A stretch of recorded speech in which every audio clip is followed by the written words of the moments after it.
আজ বানালাম মায়ের একটি পছন্দের রেসিপি। আর এই রেসিপিটা খুবই খুবই সহজ। আপনারা দেখলে হয়তো কিছুটা হলেও আন্দাজ করতে পারবেন।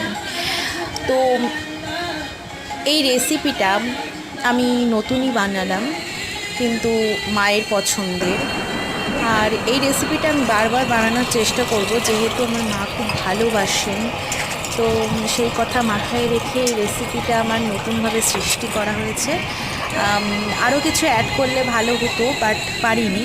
কিন্তু এর পরের বার আবার আরও ভালো করে সুন্দর করে করার চেষ্টা করব, সেই আশায় রইলাম। আপনারা সবাই এত ভালোবাসা দেওয়ার জন্য আমি খুব খুব খুব আপ্লুত। আপনারা সবাই খুব ভালো থাকবেন, সুস্থ থাকবেন এবং সুন্দর সুন্দর রান্না বানিয়ে খেতে থাকবেন।